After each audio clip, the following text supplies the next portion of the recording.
Forage Facts, brought to you by DeltAg. The first thing we did on this field, which has really been a couple of months back, Tommy came up here, the guy that's been working with us for 35 years, and he pulled soil samples, not only on this field, but on all of them, so that we could get the analysis back. And that analysis is what's going to help us to determine how much mixed fertilizer we need, how much phosphate and potash we need. It really won't help us a whole lot with nitrogen, because we know if we're going to grow a cereal grain, you're pretty much going to get a standard nitrogen rate from the lab. But the biggest thing, the most critical thing, is the lime, which is the pH of the soil. And fortunately on this field, this is a field that we put 2.5 tons of lime on about 4 years ago and incorporated it into the full 6 inches when we first, really it was about a year after we bought the place. Our pHs now are running somewhere between 6.2 and 6.4. So that's the first thing that we always do on any of them.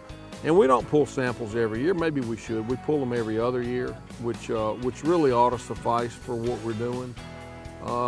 But the other thing that it's showing us is that when we first bought the place, our phosphate and potash levels were all but non-existent.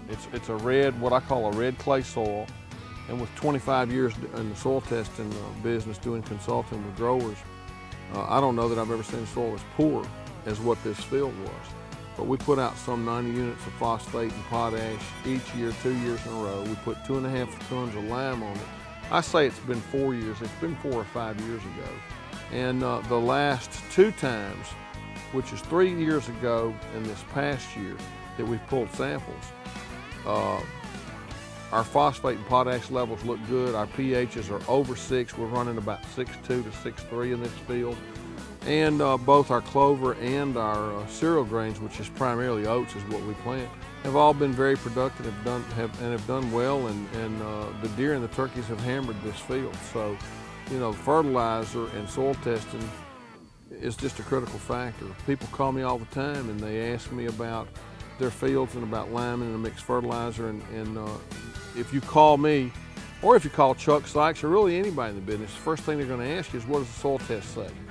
So I would say, before you call anybody and ask them what you should plant or what you should do, the first thing you need to do is what we've done here, and that's to pull a soil sample.